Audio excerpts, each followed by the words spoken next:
MTG openings here with a booster box of Dragon of Tarkir opening.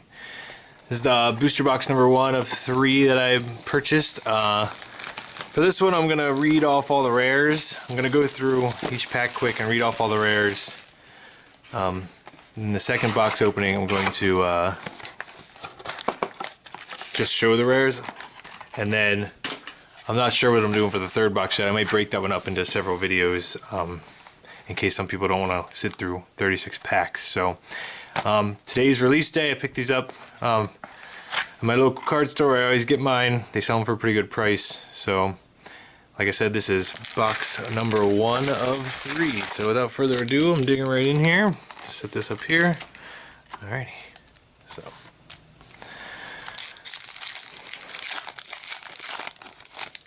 we'll just skim through the commons here. Interceptor's good. So display dominance, Stormcrag Elemental, Encased Nice. And our first rare is a mythic. It's Dragon Lord Cooligan. 4 red and a black for a 6/5 flying haste. Legendary creature, Elder Dragon. Other creatures you control have haste. And whenever an opponent casts a creature or planeswalker spell with the same name as a card in his or her graveyard, that player loses 10 life and a forest. So Cooligan is a pretty good first pickup there. It's certainly not a limited card because you rarely have duplicates, especially when the format's 2 of one set and 1 of another, like Dragon's Fate is. But I think it'll be pretty good. And if there's a black-red deck to be had, it will be in it. But we will see if that is a thing. So, Enduring Scale Lord, Salt Road, Quartermaster, Deadly Wanderings. Our next rare is a Radiant Purge. So Radiant Purge is 1 and a white, instant, exile target multicolored creature or multicolored enchantment. It's going to see standard play for sure. Kills Siege Rhino, it kills any of these, new dragons. It kills a few of the planeswalkers in the set or in the format. I think it'll see play for sure. We get a planes, so another good pickup actually. I don't know, for those of you who keep track of expected value of boxes, Cons of Tarkir was really high with the fetch lands at rare, and then Fate Reforged was also pretty high because of fetch lands being in it and some pretty good mythics and things. Dragons of Tarkir is a little lower. Our next rare is a Cooligan's Command. It's 1, a black and a red. You choose 2. It's an instant. You choose 2. You either return target creature card from your graveyard to your hand, put target player discards a card, destroy target artifact, or Cooligan's Command deals 2 damage to target creature or player. So it's pretty good. It's always good to have options. And a swamp. Ooh, Goblin Token. So as I was saying, there's a lot of cards in this set that aren't worth very much, like under $1. And I was going to make the comment that getting Cooligan and a Radiant Purge is a good start, but Cooligan's Command is also good. So we actually, so far I'm happy with the first 3 packs. I mean, certainly we're not going to get 36 packs of all hits, but it's encouraging, that's for sure. So, moving along here. Twin Boat's good. Dance of the Skywise, Draconic Roar, Ultimate Price, and we got a Haven of the Spirit Dragon. So that's another card worth like $2 or more. So Haven of the Spirit Dragon taps for colorless mana. You can tap it to add 1 mana of any color to your mana pool, spending that mana only to cast a dragon creature spell, or you can pay 2, tap and sacrifice Haven of the Spirit Dragon, and return target dragon creature card or Ugin Planeswalker card from your graveyard to your hand. And a forest. So that actually begs the question. I was reading online and I got to thinking about it. I wonder if we'll see another Ugin Planeswalker in the next set, because we're going back to Zendikar, and he's, I think, going to be pivotal to that story since he's the one that helped trap the Eldrazi on Zendikar in the first place. So maybe we'll get another Ugin Planeswalker card and make Haven the Spirit Dragon a little better. I mean, if you're a Dragon player and you're building, whether you have a casual deck or a standard deck or whatever, EDH, Haven the Spirit Dragon you need, obviously. It's super good. So moving on to the next pack here. Learn from the past, Dragon Lord Servant, Slumgar Sorcerer, maybe the best uncommon in the set. And our next rare is Icefall Regent. So this is our first one that's not worth very much, but it's still a fun card. It's a great limited card. It's 2 blue and 3 for a 4/3 flying dragon. When it enters the battlefield, tap target creature and opponent controls. That creature doesn't untap during its controller's untap step or as long as you control Icefall region. And then spells your opponent cast that target Icefall region cost 2 more to cast. So, I don't know if anyone played with Dungeon Geist. Oh, we got a foil Blood Chin Rager. I don't know if anyone played during, I guess it was Dark Ascension with Dungeon Geist. That card's very similar to that. It costs 1 more mana, has the extra clause of the 2+2 to cast spells on it, and has another power, but it does the same. It's very similar. That saw some play in Standard, so maybe the Icefall Regent will too, and if that's the case, then it'll go up in price a little bit. Echoes of the Kin Tree, Enoch Survivalist, Minister of Pain, and our rare is Collected Company. Another one of the quote chase rares of the set. It's 3 and a green for an instant. You look at the top 6 cards of your library, put up to 2 creature cards with converted mana cost 3 or less from among them onto the battlefield. Put the rest on the bottom of your library in any order. And a mountain. So there's talk of Collected Company in Modern as much as it is in Standard. The most humorous thing, of course, that I saw was imagine casting Collected Company and putting 2 Tarmogoyfs in play. Seems pretty good. Obviously, that's the dream. Anticipate's a great common. Stampeding Outcurd is going to draw me into green a lot into drafts. We got a Rakasha's Gravecaller. Gravecaller. I like that as uncommon. Herd Chaser Dragon's my least favorite of that dragon cycle. Karsi Deceiver. Our rare is a Thunderbreak Regent. 2 and 2 red for a 4/4 flying. Whenever a dragon you control becomes a target of spell or ability an opponent controls, Thunderbreak Regent deals 3 damage to that player. And the planes. I mean, it's a 4 to cast, 4/4 flying dragon. It's gonna see Standard play. It's great. I don't think there's going to be a dragon deck, so its ability only works for itself, but it's a good card. It's another one of those not $0 rare cards, so I am ecstatic at the moment, to be honest. So our next pack here, I love that they finally gave a negate with a new picture. That's kind of nice. Tail Slash is a great common. We got a Sign of Ugin, Roast, another good uncommon. Meringue River Prowler, our rare is an Anafenza Kin Tree Spirit. It's another hit. It's 2 white for a 2/2 legendary creature, Spirit Soldier. Whenever another non-token creature enters the battlefield under your control, you bolster 1. I think she's got build around me, not only in limited, but even in Standard, written all over. I mean, there's White We Need X in every format, so you know she's got to be on the list for people's interest to go into decks. I'm happy with Anafenza. And we got a Foil Vandalize. Keep adding to the pile of good rares here versus the pile of not so good rares and foils. Anafenza I like a lot. Like I said, it's interesting that she's dead because of what she is, but it's kind of cool in the story. I like it. I wonder if we'll ever find out where her kin tree is buried or is planted. Probably not, but still pretty cool. I'll have to keep an eye out on Wizard of the Coast website for stories about that. Cunning Breeze Dancer, Salt Road Quartermaster, Deathwind, and our rare is Atarka's Command. So Atarka's Command is a red and a green. You choose 2. Your opponent can't gain life this turn. It does 3 damage to each opponent. You may put a land card from your hand on the battlefield or creatures you control, get +1/+1, and gain reach until end of turn. So I like that card. It's another versatile card. I love to have the versatile cards. It's yet again another card that's, you know, more than just $1. So like I said, we're doing very well here. Let's go for Narset in this pack. How's that sound? Anyone want a called shot Narset here? Let's see if I can do it. Updraft Elemental. Another Tail Slash. Glint. So Dance of the Skywise. Lurking Arynx. Gradul Lurker. Oh. Blood Chin Fanatic. So Blood Chin Fanatic is 1 and 2 black for a 3/3 Orc Warrior. You can pay 1 in the black and sacrifice another warrior creature.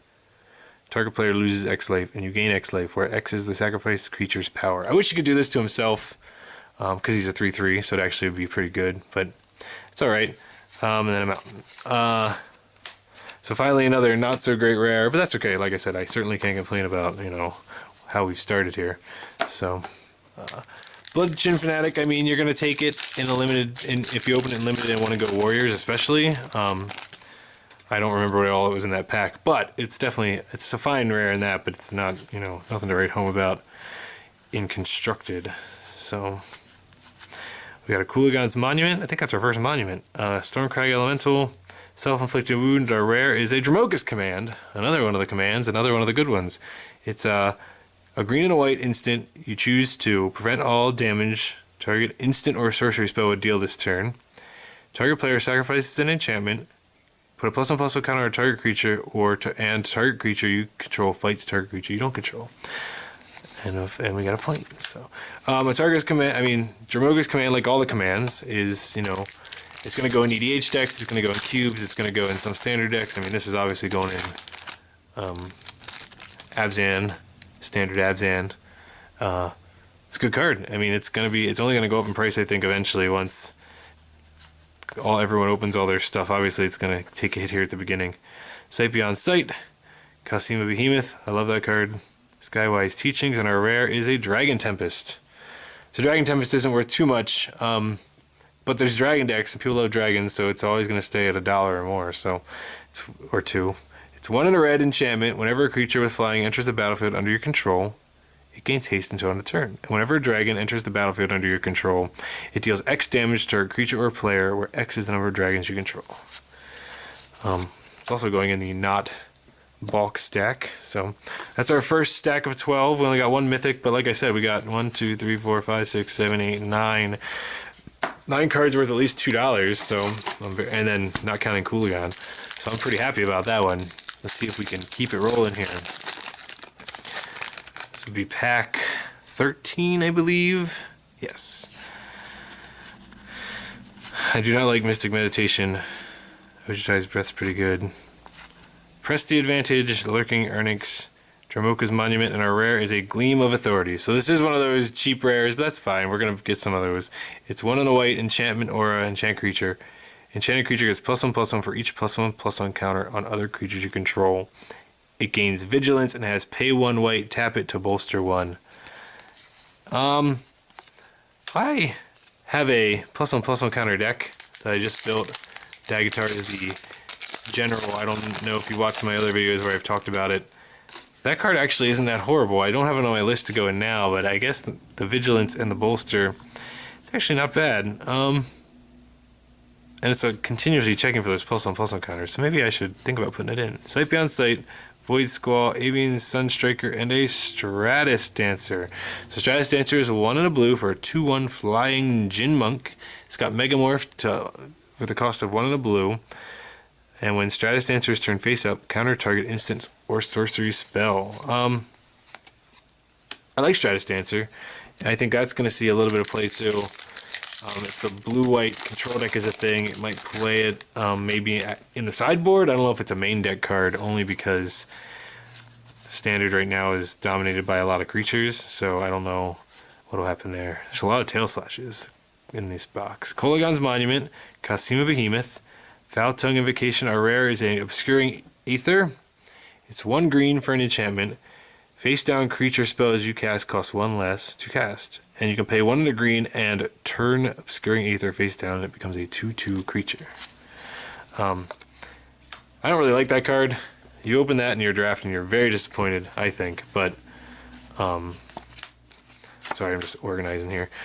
I mean, I guess it's fine. I mean, you can do that at instant speed to make it a creature. So I guess when you get through all your morphs in the deck, or you need a blocker or something that your opponent's not counting on, it works. But certainly, you'd have to pay 3 mana for it if you draw off the top of your library. It's certainly not a top deck you want. So, not a great card.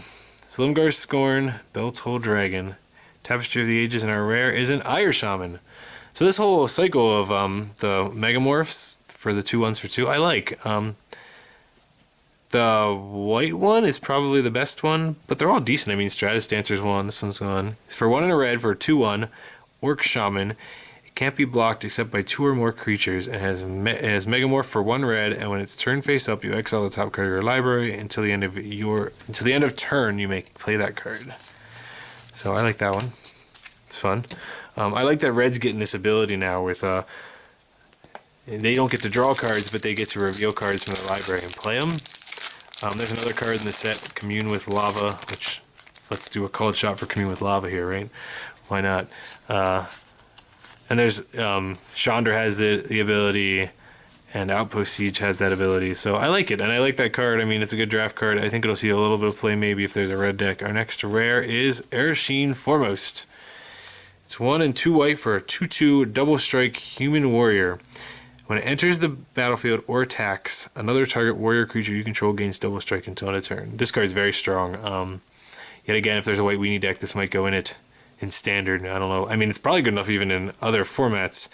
I mean, it costs 3, so you're getting, you know, there's some really good 3-drops in Modern and things, but it's still worth consideration. I think there's a foil. We have a foil Wandering Tomb Shell. Ereshkigal Foremost is another one of those cards that, you know, I'm happy to have. It's yet again, you know, nothing. It's not, you know, it's not a $20 card or even a $5 card, but it's still worth a little bit of money, so I'm happy about that. I try to keep up with what the set's worth at the beginning. I mean, I know they go down, but it's fun to know for trading purposes. We got a Dromoka Captain, a Youthful Scholar, a Slumguard's Monument. Our next rare is Boltwing Marauder. 3 a black and a red for a 5/4 flying dragon. Whenever another creature enters the battlefield under your control, target creature gets +2/+0 until end of turn.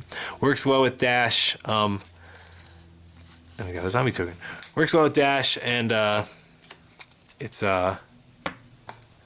I think it's a good limited card. I mean, it's a 5-power dragon with flying for 5, so that's always good. I mean, its 4 toughness is not so fun, but it only costs 5. It's not like you're paying 8 mana to get it killed by a flatten or something. So I like him. He's only a limited card, really, but it's fine. I mean, there's going to be people who build casual Dash decks. They'll want him too. So Akud Cobra. People are going to underestimate that card, I think. Rending Volley. Dragonloft Idol, I think that card's pretty strong. And our rare is a Hedonist Trove. It's 5 and 2 black for an enchantment. When it enters the battlefield, exile all cards from target opponent's graveyard. You may play lands exiled with Hedonist Trove, and you may cast non-land cards exiled with Hedonist Trove.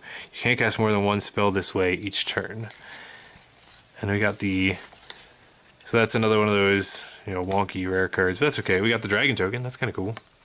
So Hedonist Trove actually has gone up in price a tiny bit since it got spoiled. I'm not really sure why. It's way too expensive. I mean, I'm sure it's maybe casual people or EDH or something are speculating on it. I don't expect much to come of Hedonist Trove, but that's all right.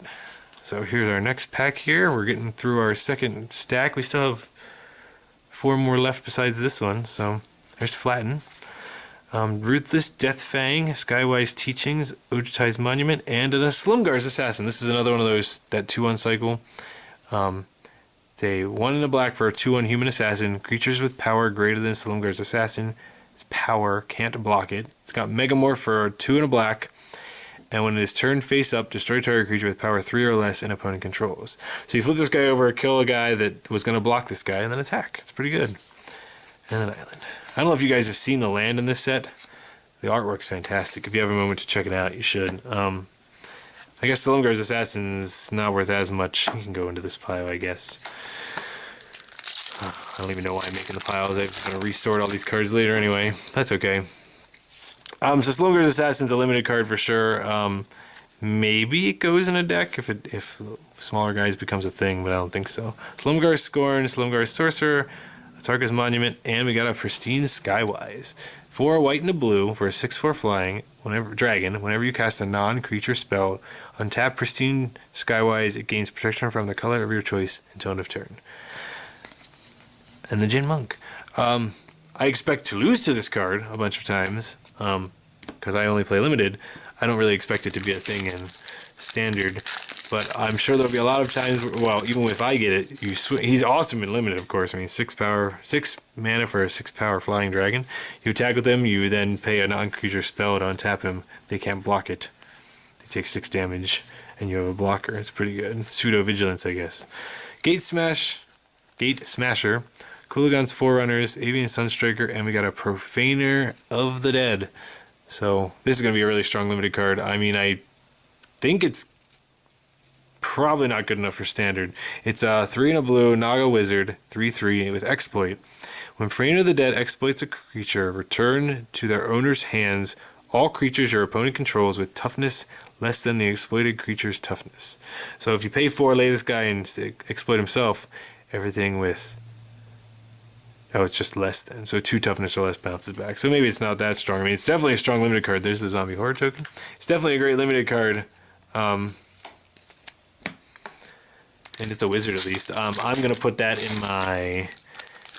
I have a mostly Merfolk Wizard Talran Sky Summoner EDH deck, or Commander deck, that is definitely going to go in. So maybe a Called Shot Mythic on this pack. I don't really need... It doesn't need to be a specific one. Battle Mastery... Void Squall, Ultimate Price. Here's Commune with Lava. So Commune with Lava is X and 2 red, instant. Exile the top X cards of your library. Until the end of your next turn, you may play those cards. So of course, the key with this card is at the end of your opponent's turn, you play it, and then you hope you get a bunch of juicy stuff that you can play on your next turn. I like Commune with Lava a lot. It's certainly... I mean, I don't really see it doing much in constructed, but and to be honest, maybe it doesn't do enough in limited either, but I am going to take it at least once, and I'm going to cast it a few times, and then I'll make my final decision. But I'm a red mage at heart, so maybe I just like it because of that. So our next pack is Swift Warkite, Scale Guard Sentinels, Storm Rider Rig, and Den Protector. So is this the last one? Blue, black... No, we still haven't gotten the white one. So this is the green 2/1 for 2 rare. It's 1 and a green for a 2/1 human warrior. Creature with power less than Den Protectors can't block it. It's got Megamorph for 1 and a green, and when Den Protector is turned face up, return target card from your graveyard to your hand. This card's good. And then we got a foil negate and another dragon token. So the foil negate's kind of cool, actually. I like Den Protector. I think you... For sure. I mean, it's like an Eternal Witness, right? The new Eternal Witness, I guess. Return target. Yeah, target card. It is. So I like it. He becomes a 3/2. Strong enough. I mean, you bring back one of your removal spells or your bomb late in the game. In limited. I think it may... I mean, I don't know if it's going to see standard play, but I still like it. Inspiring Call, Lightning Berserker, Shield Hide Dragon, and we got a Zurgo Bellstriker. Zurgo Bellstriker is 1 red for a 2/2 legendary creature Orc Warrior. Zurgo Bellstriker can't block creatures with power 2 or greater, and he's got dash for 1 and a red. Another Jin Monk. Zurgo is the token 2 power 1 red creature in this set. It's kind of funny because he obviously used to be a con. He's our first... Oh no, we got an offensive too. He's strong. He's going to go in a lot of red decks in a lot of formats, I think. At least standard, probably a little modern action going on. So we've got a lot of Ojutai's Interceptors. Seismic Rupture, Order of Ojutai, Storm Rider Rig, and we got a Sarkhan the Unbroken. So this, finally, we hit something great.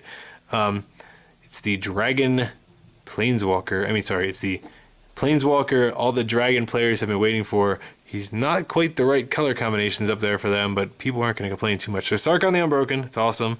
It's mythic, it's Planeswalker. He's 2, a green, a blue, and a red. For a Sarkhan Planeswalker, his loyalty starts at 4. He's got a +1 to draw a card and add 1 mana of any color to your mana pool. His -2 is to put a 4/4 red dragon creature token with flying onto the battlefield. And then you can -8 him to search your library for any number of dragon creature cards and put them onto the battlefield, then shuffle your library. I don't think he's going to make a big splash in standard, but there's so many people that love dragons that he's going to be awesome. I mean, people are going to love him for years. I'm really excited to see a Sarkhan, and we've got a foiled dragon fodder back here too. So that's kind of fun. So Sarkhan, that's super exciting. Our first big hit of the box. I'm always excited to get cards like that, so that's great. I know I got harassed last time I was opening my favorite Forge box for not being very excited for opening an Ugin, so I'm trying to be show a little more enthusiasm here for that one. So there's Sarkhan's Triumph, Scale Guard Sentinels, Surge of Righteousness, and a Myth Realized. So this is actually what I would say a hit for a rare, at least. It's 1 white for an enchantment, and when you cast a non-creature spell, you put a lore counter on Myth Realize. You can pay 2 and a white to put a lore counter on Myth Realize, and you can pay 1 white, and until end of turn, Myth Realize becomes a monk avatar creature. In addition to its other types and gains, this creature's power and toughness are each equal to the number of lore counters on it. This goes in blue-white heroic instantaneously, It helps a lot with finishers. There's so many. I mean, you play so many non-creature spells that. I mean, there others. I think I'm sure it goes in many other decks too. I haven't really dug into it too far, but it's a good card. There's a plane and a Jin Monk, so happy to see Myth realized as well. So far, this box is not disappointed. I mean, the Planeswalker helps a lot. It's only our second Mythic, so hopefully we see one or two more here. We have 9 packs to go, counting the one in my hand. So we'll see if we can get 2 more Mythics at least. Maybe or just a Narset would be fine. Salt Road Ambushers, Scale Blessing, Self-Inflicted Wound, and a Harbinger of the Hunt. So this is 3, a red and a green, flying 5/3 dragon. You can pay 1 in a red and it deals 1 damage to each creature without flying.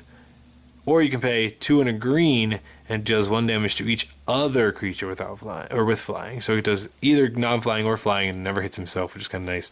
I mean, if you make this guy lose flying when they do this ability, it does it to himself. But I don't think there's anything in the set that does that. So great limited card. That's about it. Ooh, here's our foil rare. A foil rare. It's Living Lore.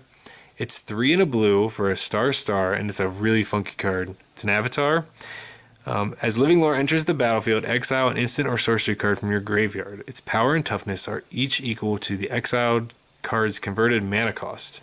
When Living Lore deals damage, you may sacrifice it. If you do, you may cast the exiled card without paying its mana cost. There's probably some shenanigans with this card that I don't know about, because I do like blue, but I don't like the weird part of blue like this card. So there's probably some broken way to play with this guy that I don't know about, but he's going to go in EDH for sure. Or Commander, I keep going in EDH.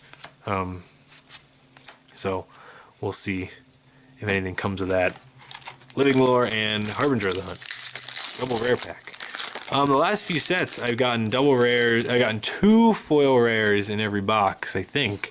So maybe hopefully we're due one more here, but I know that's not necessarily just because I've done it before doesn't mean it's always going to happen. So hopefully. Tarkir's Pummeler, Koligon's Forerunner, Dragon Hunter, and we got another Mythic. It's Risen Executioner. It's 2 and 2 black for a 4/3 zombie warrior.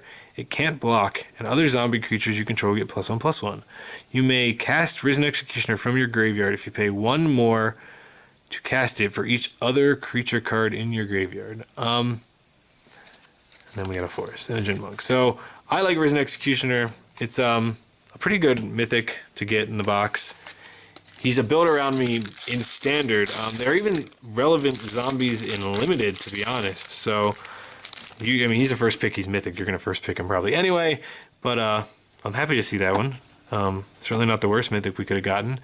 And it's another Mythic. So we're at 3 Mythics now. Still hoping for one more. Only time will tell. Zephyr Scribe's real good. Stamping Alcurt, I've already talked about a lot. I like the Misthoof. Here's Stormwing Dragon. So I actually like this one more than I thought I would. The Black Dragon I thought was going to be my favorite because he's got Death Touch. But if you cast him for 6, then people know about it. This guy's got First Strike. I mean, I guess they both do a really good job of killing stuff, but the black one trades. This one can surprise people. You flip it over for 7 and you're blocking their 4 toughness guy that they didn't realize you were going to be able to block. I like him. He did work for me at the pre-release. Great Teacher's Decree. There's the black one. Acid Spewer Dragon. Our rare is a Sidisi Undead Vizier. So that's really good too. It's 3 and 2 black for a 4/6 legendary creature Zombie Naga with Death Touch and Exploit. When Sidisi Undead Vizier exploits a creature, you may search your library for a card and put it into your hand, then shuffle your library. It's great. It's an instantaneous commander card. And if you're playing mid-range black and Standard, or you're probably playing Sidisi. I like her. I think she's only going to go up in price too for a little while when people realize how good she is. I mean, she goes well with Tassiger. She can go get Tassiger. She can put cards in the graveyard to make Tassiger cheaper to cast. I think she's really good. Gate Smasher, Circle of Elders, Silk Wrap, and our rare is an Assault Formation. So it's 1 and a green enchantment. Each creature you control assigns combat damage equal to its toughness rather than its power. You can pay a green, and target creature with Defender can attack this turn as though it didn't have Defender, and you can pay 2 and a green, and creatures you control get +0/+1 until end of turn. And another Jin Monk. So I like Assault Formation. It's a build around me card. I think there's going to be casual assault formation decks, if not a standard deck. I mean, any deck that relies on enchantments that don't have a way to search them up, like in modern and vintage and legacy, I'm not sure how good they are. But I mean, you're gonna have casual dash decks and casual assault formation decks without a doubt. So it's a fun card. I hope to draft it at least once in the format. We'll see. There's a Savage Vent Maul, Grace Blade Artisan, Ambuscade Shaman. Can I just say, so this is a big set, 264 cards, and I think in cons they upped the number of uncommons by 10, I believe, from the old normal amount, and lowered the commons, so you see a few more commons more often, and you see less of the uncommons. This whole pack, we haven't seen any of these yet, so it's kind of fun. Rare is Mirror Mockery. Oh, so to get playsets a little more annoying. I mean, I'm going to open 2 more boxes, so I'll be able to get closer on playsets, but it's still cool that they add a variety to the draft format. Mirror Mockery is our rare. It's 1 in a blue, an enchantment aura. It's an enchanted creature, and when an enchanted creature attacks, you may put a token onto the battlefield that's a copy of that creature. Exile that token at the end of combat. So you can put this on your guy or on their guy. You can even put it on one of their guys and trade with one of their other guys, and then next turn they can trade with each other. It's a limited card. That's about all it is. I'm yet again, I mean, the casual players. It's a fun casual player effect for sure. So I'm sure people will face it. And if you're building a Mirror Mockery deck, that's fine too. I mean, I like the card. It's just not going to do anything, and it's not going to see any constructed play in tournaments. So, but obviously, if that's not your thing, it's still a cool card. Sarkhan's Rage actually underperformed me at the pre-release.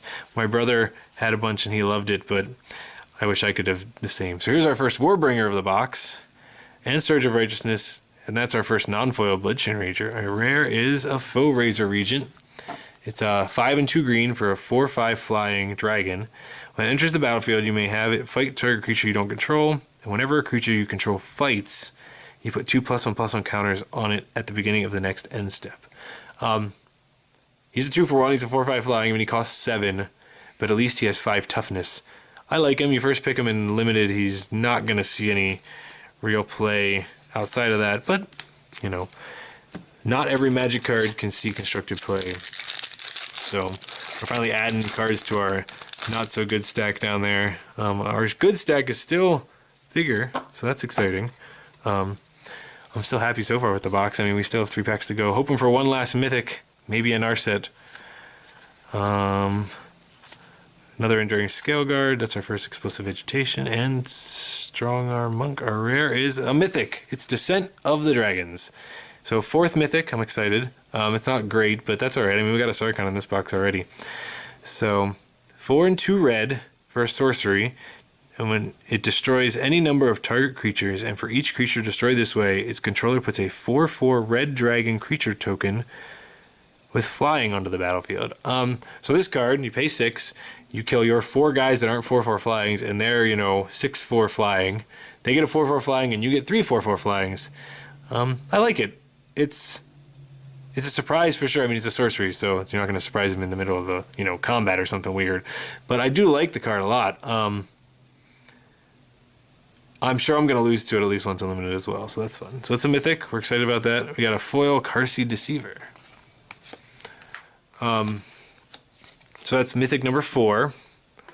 So, I'm happy to get 4 mythics. I love boxes with 4 mythics. I also like that we haven't seen too many Dragon Lords. They're not worth too much, but we still want an R set. But my hope is dwindling a little bit at this point. But I'm just happy that we didn't only get 3 mythics. I'm not saying that won't happen later in one of my other boxes, but I'm happy to have a 4th mythic. I like Descent of Dragons at least a little bit. It's a fun card. People are going to want to play it.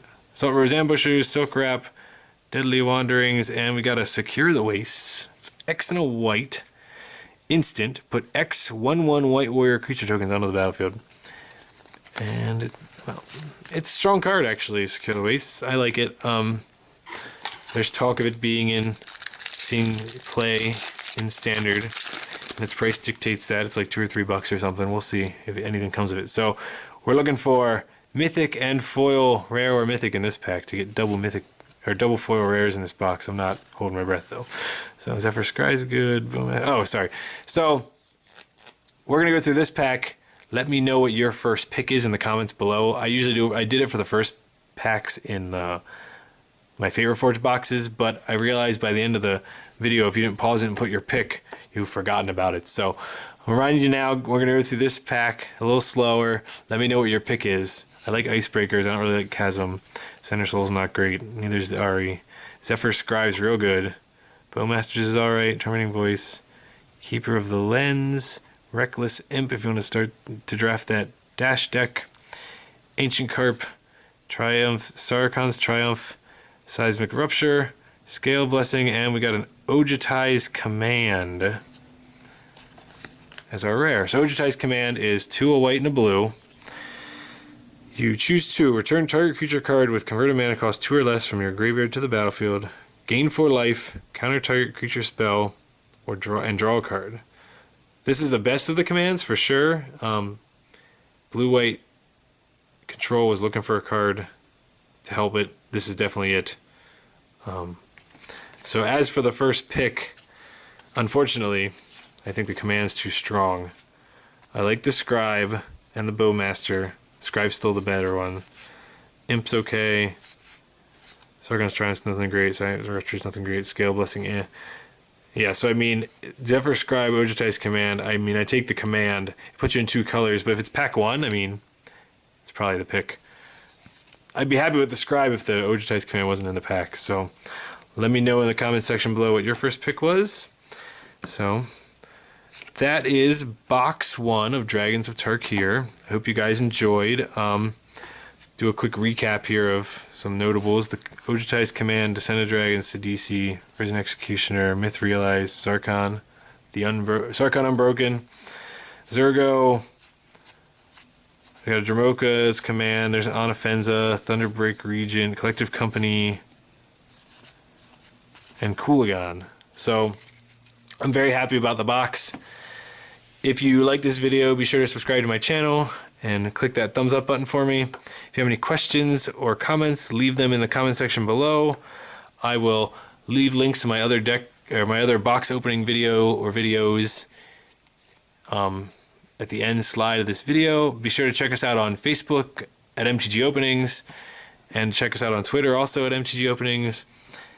Until next time, guys, thanks a lot. I hope you get some good stuff in your own boxes or packs. See ya.